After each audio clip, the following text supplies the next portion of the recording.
Hemelse Vader, dankie dat ons vanoggend hier kan wees. Here, dankie dat ons by die tafel ook kon aangesit het. Waar U ook ons geloof kom versterk het, ook deur die tekens wat dui op dit wat U Jesus Christus ook vir elkeen van ons kom doen het. Here, help ons dat ons nou by U voete sal kom sit, Here, dat ons die klop van U Vaderhart sal hoor. Sal hoor wat is dit wat U vanoggend vir ons wil kom sê. En help dat U Gees ons sal help om dit deel van ons manier van leef te maak. Dat dit nie maar net nog 'n klompie kopkennis sal word nie. Nie maar net nog inligting sal wees waarvan ons notisie neem nie. Maar dat ons regtig sal toelaat dat die woord ons lewens die heeltyd vernuwe, sodat alle meer kan lyk soos wat U wil hê dit moet lyk. Ons vra dit in U naam. Amen. Ons skriflesing vanoggend uit Psalm 103. Psalm 103 het 'n klomp raakvlakke met dit wat ek vanoggend by wil stil staan oor dit wat ons leer ook by God as Vader, wat hy vir ons doen en wat hy beteken vir ons as Vader. En dis dit wat ons ook kan leer ook as paas hier op aarde. Maar nie net almal wat hier is wat 'n vaderfiguur is nie, maar ook die res van ons almal kan leer by hierdie Psalm vanoggend. Ek lees hom vir ons voor. Ek wil die Here loof met alles wat in my is. Wil ek sy heilige naam loof. Ek wil die Here loof en nie een van sy weldade vergeet nie. Dit is hy wat al my sonde vergewe, wat al my siekte genees, wat my red van die graf en my met liefde en ontferming kroon, wat my die goeie en die oorvloed laat geniet, my die jeugdige krag van die arend skenk.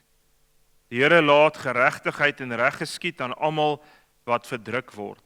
Aan Moses het hy sy wil bekend gemaak, aan Israel wat hy van plan was om te doen. Barmhartig en genadig is die Here, lankmoedig en vol liefde. Hy sal ons sonde nie bly toereken nie en nie vir ewig toornig bly nie. Hy handel nie met ons volgens ons sondes nie, vergeld ons nie vir ons ongeregtighede nie. Want so groot as die afstand tussen hemel en aarde is, so groot is sy liefde vir die wat hom dien. So ver as die ooste van die weste af is, so ver verwyder hy ons oortredinge van ons af. Soos 'n vader hom ontferm oor sy kinders, so ontferm die Here hom oor die wat hom dien. Hy weet waarvan ons gemaak is. Hy hou dit in gedagte dat ons stof is. Die mense lewensdiere soos die van gras, soos die van 'n veldblom wat oopgaan. As die woestynwind daaroor waai, is dit weg en is sy plek vir altyd leeg. Maar onverganklik is die liefde van die Here vir die wat hom dien. Sy trou vir opeenvolgende geslagte, vir die wat getrou bly aan sy verbond en sy voorskrifte nakom. Die Here het sy troon in die hemel gevestig, sy heerskappy strek oor alles en almal. Loof die Here, magtige engele wat sy opdragte uitvoer, sy bevele gehoorsaam. Loof die Here, die hemelwesens wat hom dien en sy wil doen. Almal wat deur hom geskep is, loof die Here op al die plekke waar hy heers. Ek wil die Here loof. Lees vir ons vanoggend tot sover. Ek lees die verhaal van 'n man wat 'n baie ou polshorlosie by sy pa geërf het. Sy pa het die horlosie vir hom gegee en op 'n stadium met hierdie horlosie gaan staan en hy maak toe die horlosie oop om die battery te vervang of om te kyk wat fout is en toe kry hy 'n klein briefietjie binne in hierdie horlosie.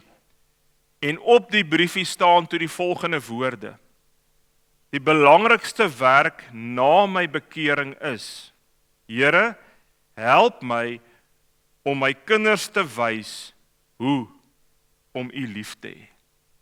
Here, help my om my kinders te leer en te wys hoe om U lief te hê.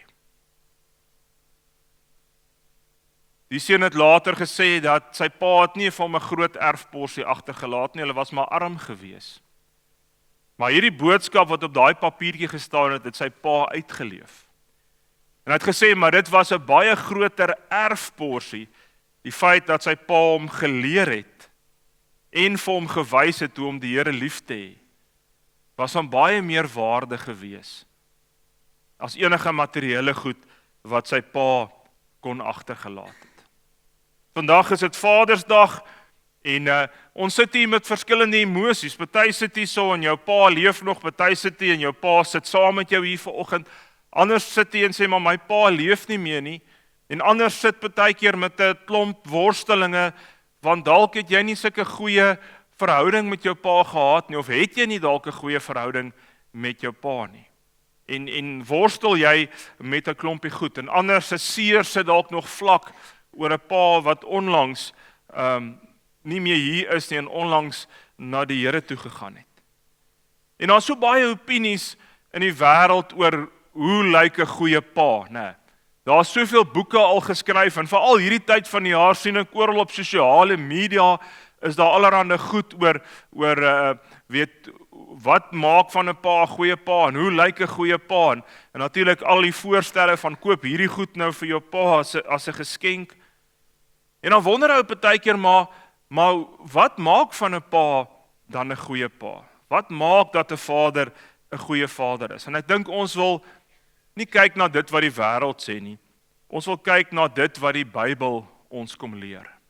En ek dink die eerste baie belangrike ding wat ons moet raak sien is wanneer ons na die Bybel kyk ook, is dat wanneer jy as pa 'n kind van die Here is, beteken dit nie outomaties dat jy 'n goeie pa gaan wees nie.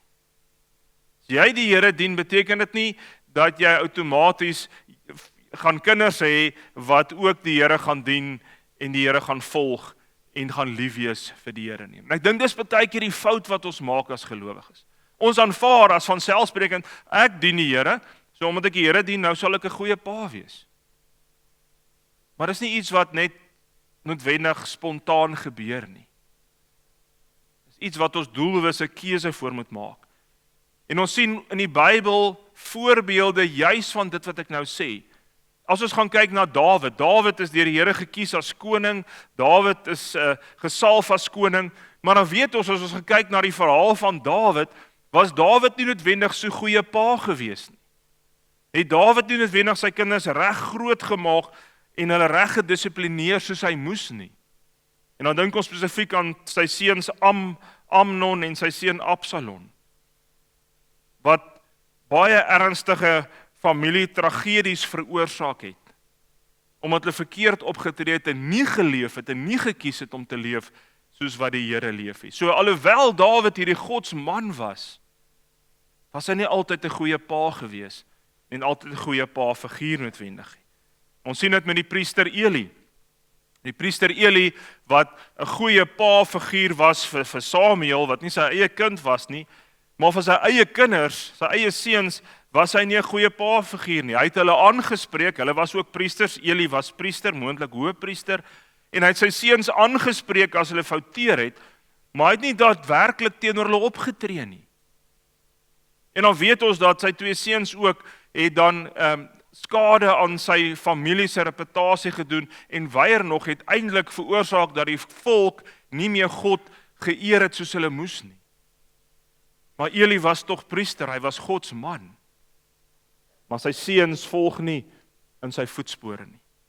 En daarom moet ons duidelik vanoggend vir mekaar sê, net die feit dat jy kind van die Here is, beteken dit nie jy gaan 'n goeie pa wees. Want om 'n goeie pa te wees is 'n keuse wat hy uitoefen, dis 'n besluit wat 'n mens neem, dis 'n daadwerklike iets doen daaraan wat dan maak dat ons 'n goeie pa sal wees. En natuurlik is die Bybel vol voorbeelde van mense wat ook 'n goeie pa was, ten spyte van hulle swakhede, ten spyte van hulle tekortkominge. Ons sien reg deur die Bybel nie een van die paas was perfek of volmaak nie. Die enigste perfekte pa is ons hemelse Vader. En dan dink mense aan iemand soos Abraham, waarvan ons in Genesis 18 die volgende lees. Want ek het hom gekies sodat hy opdragte kan gee aan sy kinders en sy huishouding na hom en hulle dan by die pad van die Here kan hou deur te doen wat reg en billik is. Julle hoor mooi, né? En hulle dan by die pad van die Here kan hou deur te doen wat reg en billik is. Hy wat kom en help en sorg dat sy gesin by die Here bly, in 'n pad met die Here stap. Joshua, ons vergeet baie keer dat hy ook pa was. En dan lees ons van Joshua, daai bekende versie wat ek dink ons almal ken, Joshua 24 vers 15 wat sê, maar ek en my huis, ons sal die Here dien. Joshua neem 'n doelbewuste besluit. Hy sê ek's kind van die Here, maar nou as pa, as vader van hierdie huishouding, kies ek doelbewus om te sê, maar ons as huisgesin sal die Here dien. Ons as huisgesin sal 'n pad met die Here stap. En daarom hoor mooi en sien mooi dat natuurlik as kind van die Here kan jy 'n beter pa wees as enige ander pa. Maar dit kom nie outomaties nie. Net omdat jy kind van die Here is, beteken dit nie dat jy outomaties 'n goeie vaderfiguur gaan wees. Jy moet die keuse uitoefen, jy moet die besluit neem. Besluit om by die hemelse Vader te gaan leer hoe om 'n goeie pa te wees. En dit dan te gaan uitleef teenoor jou kinders en jou kleinkinders en wie ook al. En onthou ek het gesê, dis nie net almal wat iemand se biologiese pa is nie. Ek dink die mooiste voorbeeld in die Bybel is seker Paulus. Paulus wat ons weet, wat vir verskeie medewerkers, jong manne, 'n pa-figuur voor was. En ons sien dit, die twee bekendstes is seker Timoteus en Titus. En kyk as hy skryf van hulle. 1 Timoteus, dan skryf Paulus, aan Timoteus, my eie kind in die geloof. En dan skryf hy aan Titus, my eie kind in die geloof, wat ons albei bely. Paulus, alhoewel hy nie hulle biologiese pa was nie, was soos 'n pa, was 'n vaderfiguur vir hulle gewees.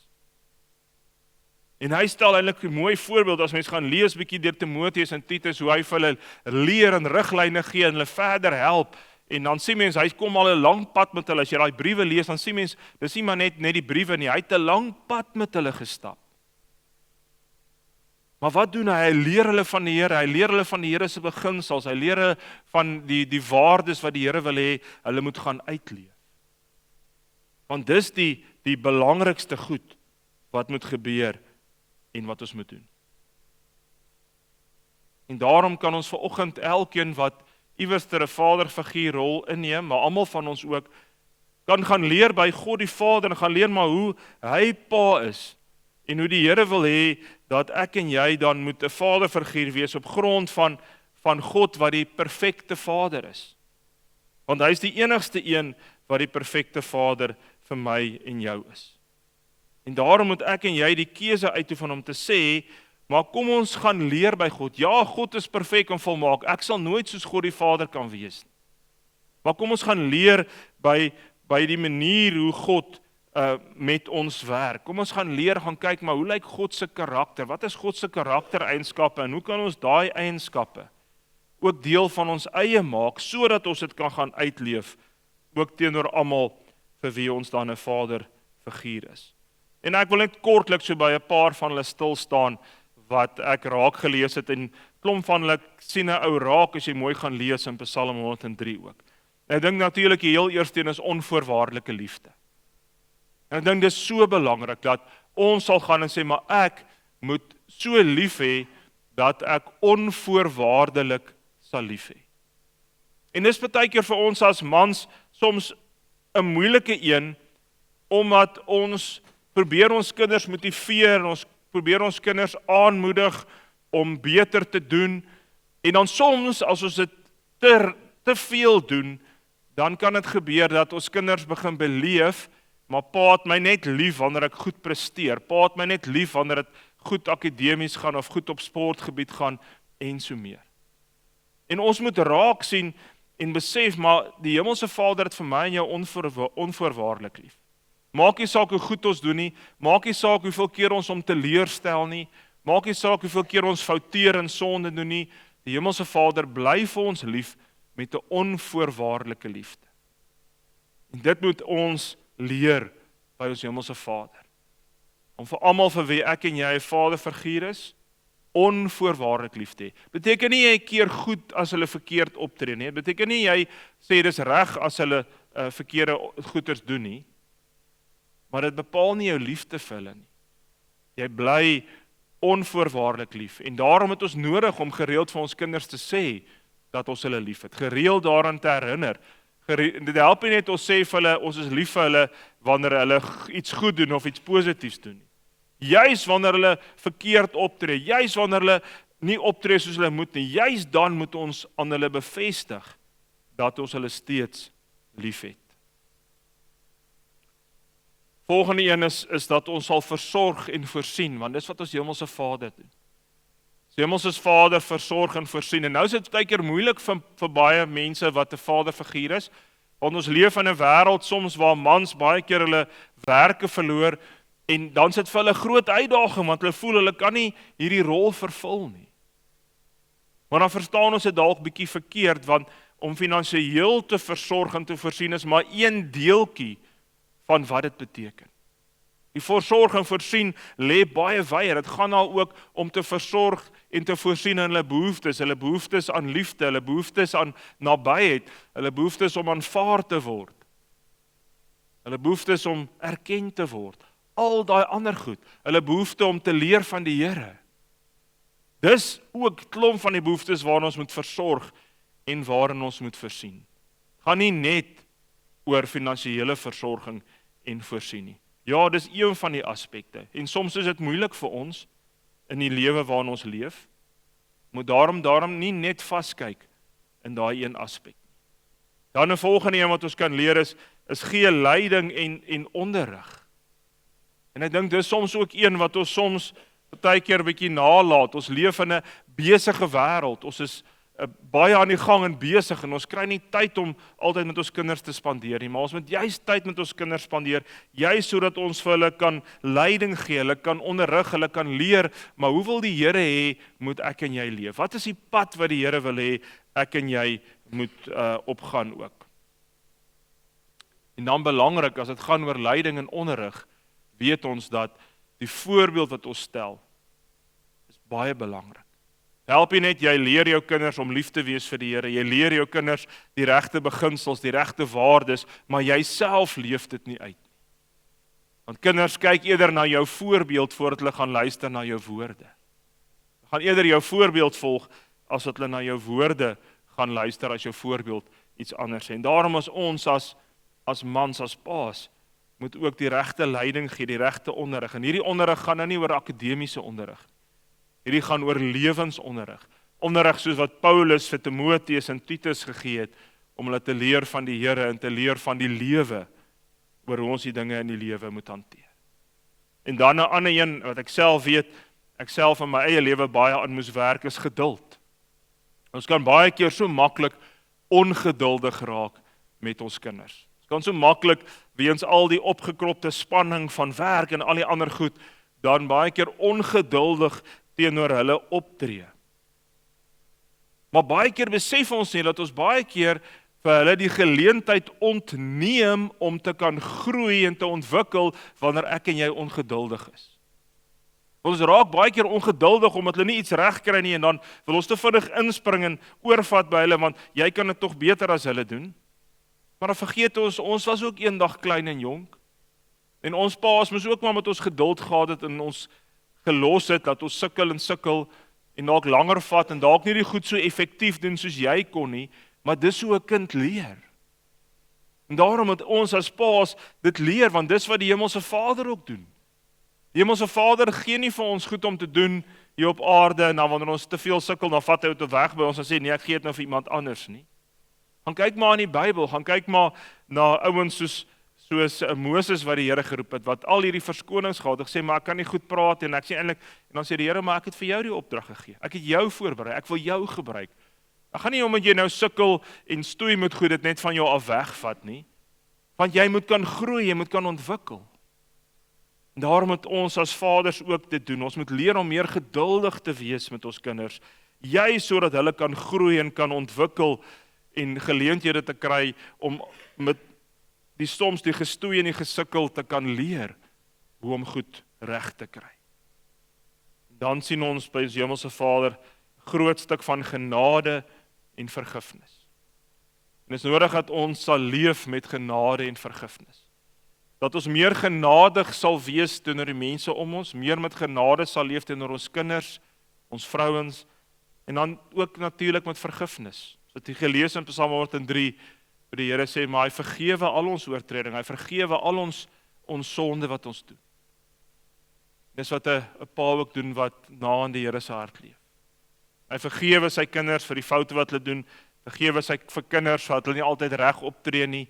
Kinders gaan deur verskillende fases, as hulle in die laerskool is, as hulle tieners word, dan gaan hulle deur bepaalde fases wat soms vir ons moeilik is om te hanteer.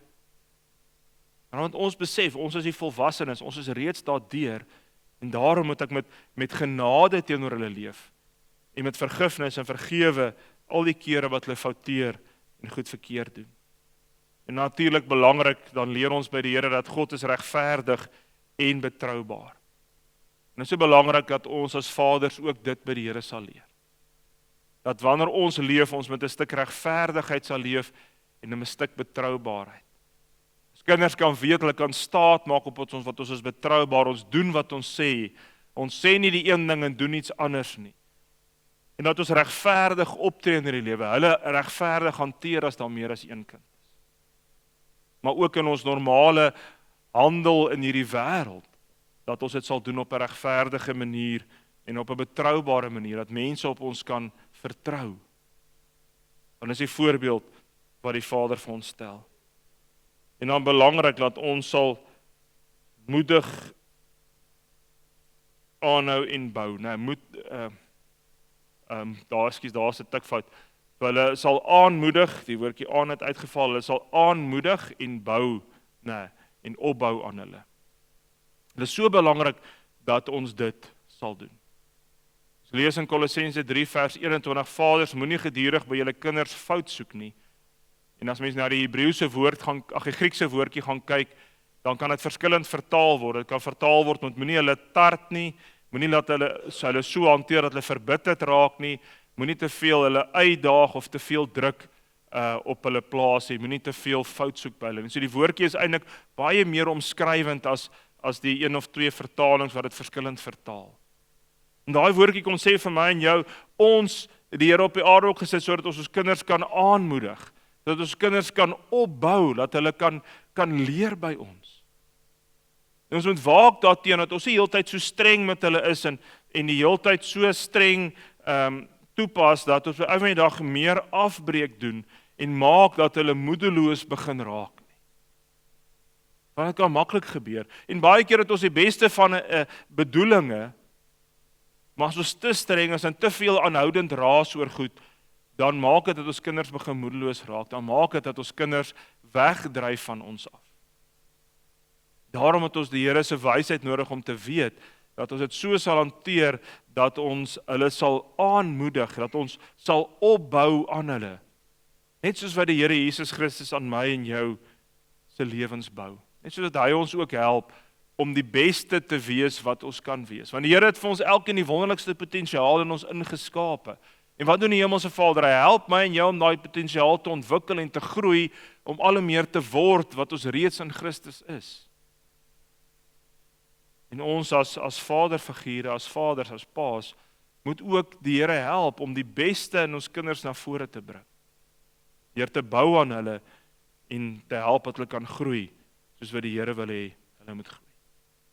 Maar ons kan hierdie goed net reg kry as ons self in 'n verhouding met die Here leef. As ons self naby die Here leef en naby sy Vader hart leef, dat ons kan hoor, maar wat is die Here se wil? Wat is die Here se plan? Nie net vir my nie, maar wat is die Here se plan en doel vir my kinders ook? Sodat ek kan help dat hulle die Here se plan vir hulle lewens kan verwesenlik. Nie my plan vir hulle nie, God se plan. Maar ek gaan dit net weet as ek naby die Here as Vader leef.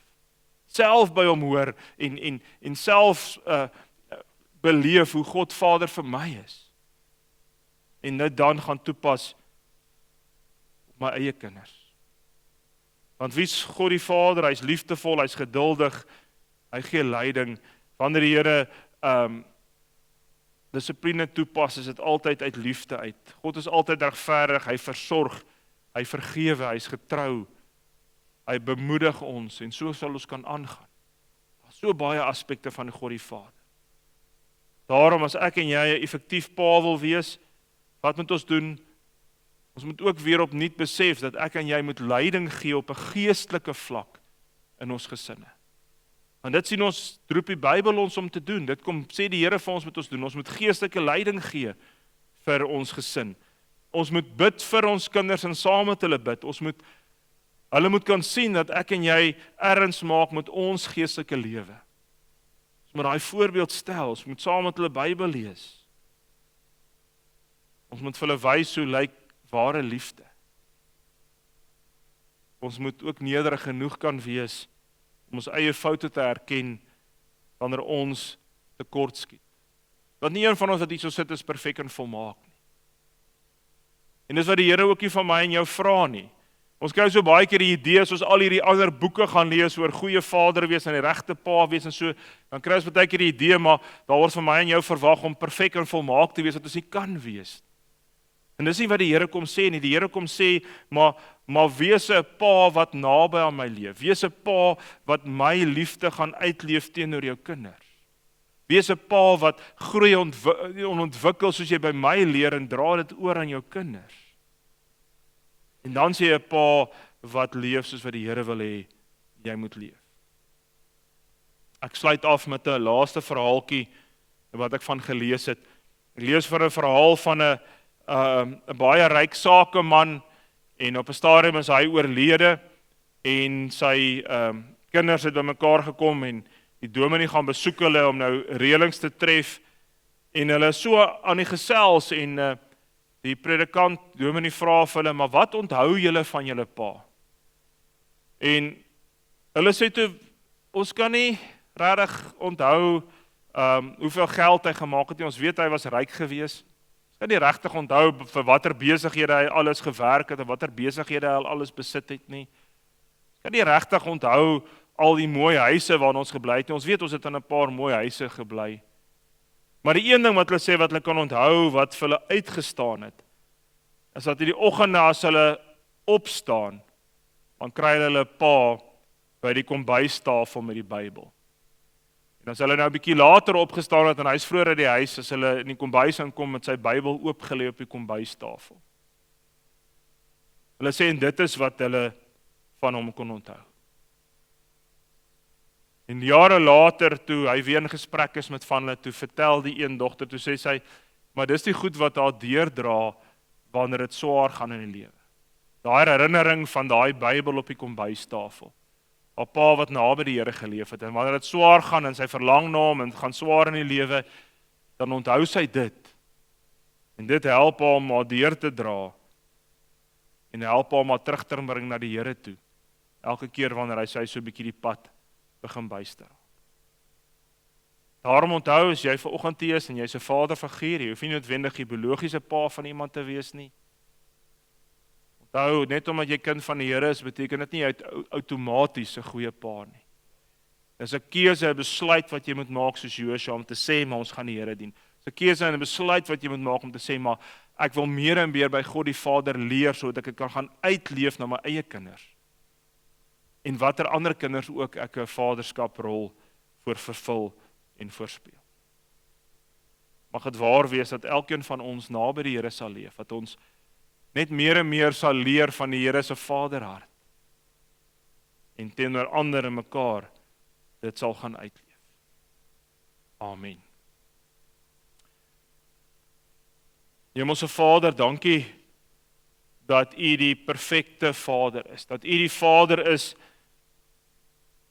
wat ook vir ons kom leer, maar hoe moet ons leef? Here, en in besonder ons wat vanoggend hier is, wat in jonger geslagte se lewens se vaderskap rol vervul. Here, help ons dat ons by U sal leer. Help dat ons sal net opnuut weer besef, net omdat 'n kind van U is, beteken dit nie ek is outomaties 'n goeie pa nie. Maar dit gaan verg dat ek moet 'n keuse maak, dat ek moet kies. Here, en wys vir ons wat vanoggend hier is, waar is daar aspekte waarna ons moet werk? Waar is daar van u karaktereienskappe wat ek tans sukkel om reg uit te leef? Waar is dit waar ek dalk stoei met goed dat ek nie geduldig genoeg is nie genoeg liefde wys nie genoeg geleentheid gee dat my kind kan ontwikkel nie. Of wat dit ook al is waarin ek moet werk. Here, kom met u Gees en wys vir ons dit. Maar dankie Here dat ons weet dat u van ons vra om perfek of volmaakte vaders te wees, want ons kan nie, net u kan. Maar Here, u help ons om 'n goeie vader te wees, 'n vader na u vaderhart, wanneer ons meer en meer by u voete sit en by u leer. En dit wat ons leer, dat ons dit uitleef na die wêreld daar buite. Dankie Here dat vandag Vadersdag is, ons nie net dink aan ons aardse vaders, maar dat ons ook vandag weer in besonder dink aan u Here, wat ons hemelse Vader is. Here, seën ons en help dat ons so sal leef, dat ons tot seën vir ander sal wees. Ons vra dit in u naam. Amen. Vang ook die seën van die Here en gaan in sy vrede. Mag die liefde van God ons na hom toe trek. Mag die krag van God ons sterk maak in sy diens. Mag die vreugde van God ons elkeen vervul. Mag die seën van die almagtige God, Vader, Seun en Heilige Gees, by elkeen wees en by elkeen bly. Amen.